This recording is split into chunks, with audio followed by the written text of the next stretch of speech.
நேரம் 6 மணி. இலங்கை ஒலிபரப்பு கூட்டுத்தாபனம் செய்திகள். செய்தி ஆசிரியர் ஸ்ரீ நாகவாணி ராஜா. வாசிப்பவர் இஸ்மாயில் பி மாரிஃப். முதலில் தலைப்புச் செய்திகள். நாட்டில் 9 மாவட்டங்களுக்கு மண்சரிவு அபாய எச்சரிக்கை. சீரற்ற காலநிலை காரணமாக நாளையும் நாளை மறுதினமும் புத்தளம் மாவட்டத்தின் சகல பாடசாலைகளுக்கும் விசேட விடுமுறை. மறைந்த ஈரான் ஜனாதிபதி இப்ராஹிம் ரைசி உள்ளிட்டவர்களுக்கு பிரதமர் தினேஷ் குணவர்தன அனுதாபம். டாலரின் பெறுமதி உயர்வடைந்து செல்வதை தடுப்பதற்கு மத்திய வங்கியால் முடியும் என்று நிதி ராஜாங்க அமைச்சர் தெரிவிப்பு. நாட்டின் நோய் தொற்று கட்டுப்பாடு சிறந்த மட்டத்தில் காணப்படுவதாக உலக சுகாதார ஸ்தாபனத்தின் பிரதிநிதிகள் பாராட்டு. சீனாவுடன் நிலவும் உறவு தொடர்ந்தும் பேணப்படும் என்று தாய்வான் ஜனாதிபதி வலியுறுத்தல். நாட்டில் 9 மாவட்டங்களுக்கு தேசிய கட்டட ஆய்வு நிர்வாகம் மண்சரிவு அபாய எச்சரிக்கையை விடுத்துள்ளது.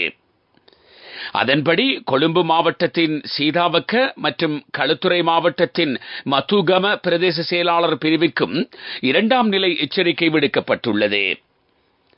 பதுளை மாவட்டத்தில் ஹல்துமுல்ல, ஹபுத்தலை, பதுளை, ஹாலியல மற்றும் கொழும்பு மாவட்டத்தில் பாதுக்க, காலி மாவட்டத்தின் நாகொட மற்றும் அல்பிட்டிய, கம்பக மாவட்டத்தின் அத்தனகல்ல, களுத்துறை மாவட்டத்தின் அகலவத்த, தொடங்கொட, இங்கிரிய, புலாத்சிங்கல, வலல்லாவிட்ட மற்றும் பாலிந்த நுவர, கண்டி மாவட்டத்தில் யட்டினுவர, இகல கோரல, ஹங்கவட்ட கோரல, பஸ்பாகே கோரல, உடபலாத்த, உடுதும்பர மற்றும் யட்டியாந்தோட்டை, கேகாலை மாவட்டத்தில் தெரணியகலை, கேகாலை, யட்டியாந்தோட்டை, புலத்கொஹுபிட்டிய, மாவனல்லை, கலிகமுவ, தெஹியோவிட்ட, ருவான்வெல்ல மற்றும் வரக்காபொல, குருநாகல் மாவட்டத்தின் அலவ்வ, நாரம்மல மற்றும் பொல்காவல, இரத்தினபுரி மாவட்டத்தின் பலாங்கொட, இரத்தினபுரி, கிரியல்ல, அலபாத்த, எஹலியகொட, குருவிட்ட, இம்புல்பே, அயகம மற்றும் கலபான ஆகிய பிரதேச செயலாளர் பிரிவுகளுக்கு 1ஆம் கட்ட அபாய எச்சரிக்கை விடுக்கப்பட்டுள்ளது. இதனிடையே வளிமண்டலவியல் திணைக்களம் கடும் மழை குறித்த சிவப்பு எச்சரிக்கையை விடுத்துள்ளது. தென்கிழக்கு பருவப்பெயர்ச்சி காலநிலை நாட்டில் உருவாகியுள்ளது. இதன் காரணத்தினால் மழை மற்றும் காற்றின் நிலை மேலும் அதிகரிக்கும் என எதிர்பார்க்கப்படுகிறது. மேல் மற்றும் வடமேல் மாகாணங்களின் சில இடங்களில் 150 மில்லிமீட்டரை தாண்டி கடும் மழை எதிர்பார்க்கப்படுகிறது. நிலவும் மழையுடனான காலநிலை காரணமாக நாளையும் நாளை மறுதினமும் புத்தளம் மாவட்டத்தின் சகல பாடசாலைகளுக்கும் விசேட விடுமுறை வழங்கப்பட்டுள்ளது. வடமேல் மாகாண ஆளுநர் ஹாஃபிஸ் நசீர் அகமட் இது தொடர்பான பணிப்புரையினை விடுத்துள்ளார். மழை காரணமாக ஏற்படக்கூடிய வெள்ளப்பெருக்கு மற்றும் அனர்த்த நிலைகளை கருத்தில் கொண்டு பாடசாலை மாணவர்கள் பாதிக்கப்படுவதை தவிர்க்கும் வகையிலேயே இந்த முன்னெச்சரிக்கை நடவடிக்கை எடுக்கப்பட்டுள்ளது. வடமேல் மாகாணத்தின் சகல அனர்த்த நிலைமைகள் தொடர்பில் விரைவில் தகவல்கள் சேகரிக்கப்படுகின்றன. பாதிக்கப்பட்டவர்களுக்கு நிவாரணம் வழங்குவதற்கும் ஆளுநர் அதிகாரிகளை பணித்துள்ளார். மழையுடன் கொழும்பில் டெங்கு பரவும் அபாயத்தை குறைப்பதற்கு உடனடி நடவடிக்கைகளை மேற்கொள்ளுமாறு தேசிய பாதுகாப்பு தொடர்பான ஜனாதிபதியின் சிரேஷ்ட ஆலோசகரும் ஜனாதிபதி பணிக்குழாம் பிரதானியுமான சாகல ரட்நாயக்க சம்பந்தப்பட்ட அதிகாரிகளுக்கு பணிப்புரை விடுத்துள்ளார். மே மாதம் 26ஆம் தேதி முதல் ஜூன் மாதம் 1ஆம் தேதி வரை டெங்கு ஒழிப்பு வாரத்தில் கல்வி அமைச்சினூடாக பாடசாலை மாணவர்கள் மற்றும் பெற்றோர்களை தெளிவுபடுத்தும் வகையில் விசேட விழிப்புணர்வு நிகழ்ச்சி திட்டத்தை மேற்கொள்ளுமாறு அவர் ஆலோசனை வழங்கியுள்ளார். அரச நிறுவனங்கள், மத ஸ்தலங்கள், புதிதாக நிர்மாணிக்கப்பட்ட கட்டடங்கள் போன்றவற்றில் டெங்கு பரவும் அபாயத்தை குறைப்பதற்கு நடவடிக்கை எடுக்குமாறு அதிகாரிகளுக்கு ஆலோசனை வழங்கிய சாகல ரட்நாயக்க இந்த நடவடிக்கைகளை பின்பற்றாதவர்களுக்கு எதிராக சட்ட நடவடிக்கை மேற்கொள்ளுமாறும் சம்பந்தப்பட்ட பிரிவுகளுக்கு அறிவித்துள்ளார். ஜனாதிபதி செயலகத்தில் இன்று நடைபெற்ற டெங்கு பரவலை கட்டுப்படுத்தும் வேலை திட்டத்தின் தற்போதைய நிலை குறித்த முன்னேற்ற மீளாய்வு கூட்டத்தில் சாகல ரட்நாயக்க இந்த அறிவுறுத்தல்களை வழங்கினார். நீங்கள் கேட்டுக்கொண்டிருப்பது இலங்கை ஒலிபரப்பு கூட்டுத்தாபனத்தின் செய்திகள்.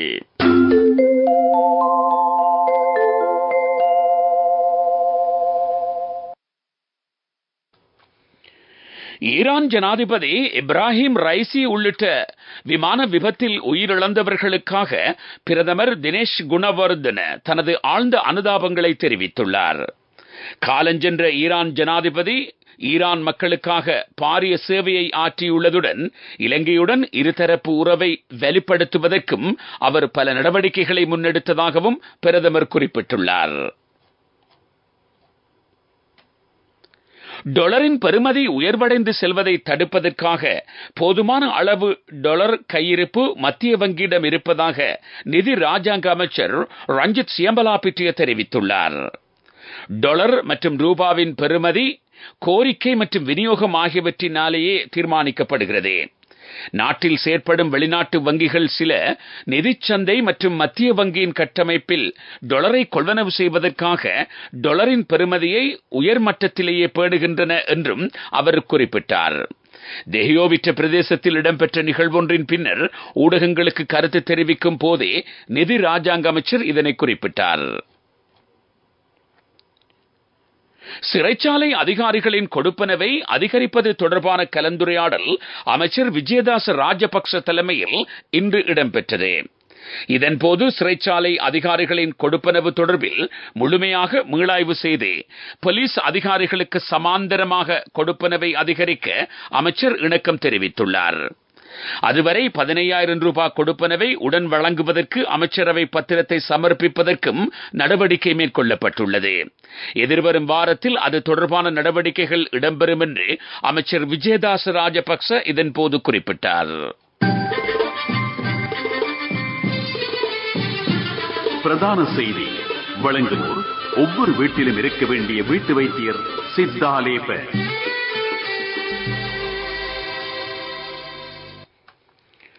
நாட்டின் நோய் தொற்று கட்டுப்பாடு, ஒழிப்பு மற்றும் முகாமைத்துவம் சிறந்த மட்டத்தில் காணப்படுவதாக உலக சுகாதார ஸ்தாபனத்தின் பிரதிநிதிகள் தெரிவித்துள்ளார்கள். இந்த நிலைமை தொடர்பில் வெளிவாரி கலந்துரையாடல் கடந்த 15ஆம் தேதியிலிருந்து இன்று வரை இடம்பெற்றது. உலக சுகாதார ஸ்தாபனத்தின் பிரதிநிதிகள் சிலர் இதில் பங்கேற்றிருந்தனர். அந்த பிரதிநிதிகளுக்கும் அமைச்சர் டாக்டர் ரமேஷ் பத்ரனவுக்கும் இடையிலான சந்திப்பு இன்று இடம்பெற்றது. இதன்போது தமது கண்காணிப்பின் முன்னேற்றம் தொடர்பில் அமைச்சருடன் கருத்துக்களை பரிமாறிக்கொண்டனர். டெங்கு, மலேரியா மற்றும் யானைக்கால் உள்ளிட்ட நோய்களை தடுப்பதற்காக சுகாதார அமைச்சு மேற்கொண்டுள்ள விசேட நடவடிக்கைகளுக்கு பிரதிநிதிகள் இதன்போது பாராட்டு தெரிவித்தனர். நாட்டின் சுகாதார தொழிற்சங்கங்களும் அர்ப்பணிப்புடன் தமது பணிகளை ஆற்றுவதாகவும் அவர்கள் குறிப்பிட்டனர். இதன்போது மீளாய்வின் முக்கியத்துவத்தை வலியுறுத்திய அமைச்சர் ரமேஷ் பத்திரன நாட்டின் சுகாதார சேவையின் எதிர்கால முன்னேற்றத்திற்காக உலக சுகாதார ஸ்தாபனம் வழங்கும் ஒத்துழைப்பிற்கு நன்றி தெரிவித்தார்.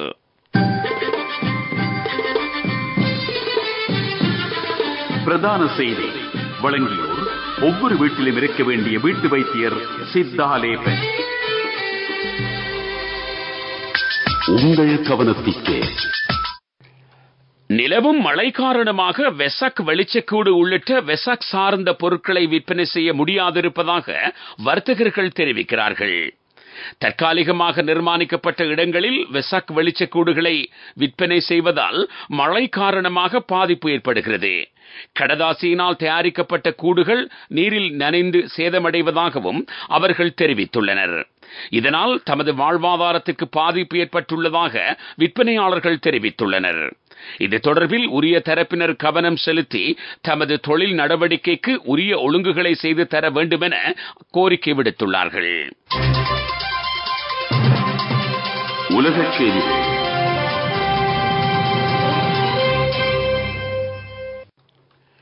சீனாவுடன் நிலவும் உறவு தொடர்ந்தும் பேணப்படும் என்று தாய்வான் ஜனாதிபதி வில்லியம் லாய் சிங் தே தெரிவித்துள்ளார். அவரது புதிய பதவியேற்பு நிகழ்வு தாய்லாந்து ஜனாதிபதி மாளிகையில் இன்று இடம்பெற்றது. இதன்போதே அவர் இந்த விடயத்தை தெரிவித்தார். தமது அரசாங்கம் அரசியலமைப்பை பாதுகாக்கும் என்றும் மக்களின் நலனுக்காக அர்ப்பணிப்புடன் செயற்படும் என்றும் தாய்வான் ஜனாதிபதி குறிப்பிட்டார். தாய்வானின் பாதுகாப்புக்கு முன்னுரிமை அளிக்கப்படும். சீன தாய்வான் கூட்டுறவின் கீழ் மீண்டும் சுற்றுலா தொழில்துறை ஆரம்பிக்கப்படும். இரு தரப்பிற்கும் இடையில் நல்லிணக்கத்தை கட்டி எழுப்புவதற்கான வாய்ப்புகள் குறித்தும் தாய்வான் ஜனாதிபதி இதன்போது சுட்டிக்காட்டினார். அபிவிருத்தி செய்திகள்.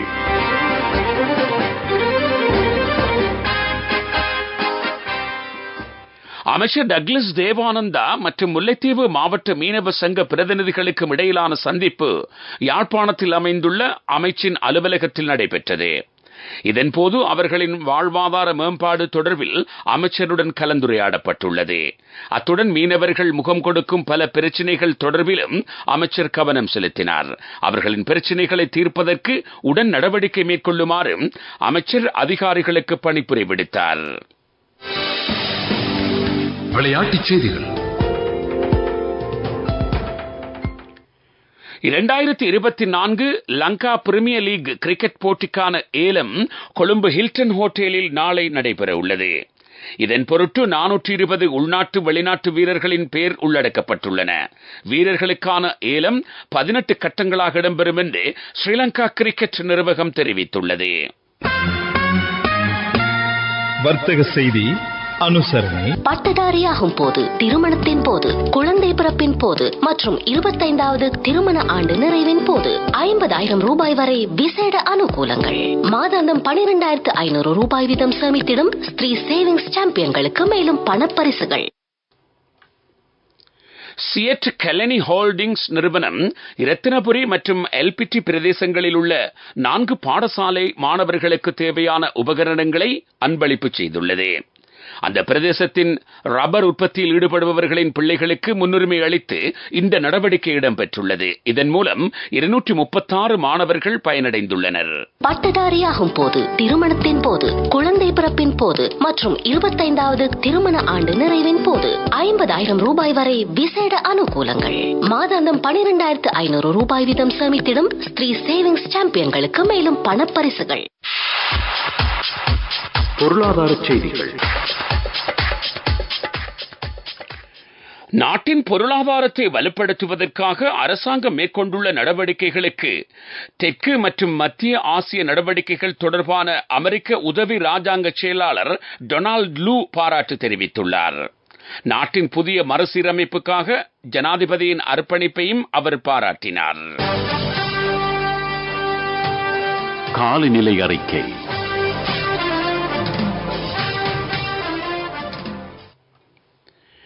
தென்கிழக்கு பருவப்பெயர்ச்சி நிலை நாட்டில் படிப்படியாக உருவாவதன் காரணத்தினால் மழை மற்றும் காற்றின் நிலைமை தொடர்ந்தும் அதிகரிக்கும் என எதிர்பார்க்கப்படுகிறது.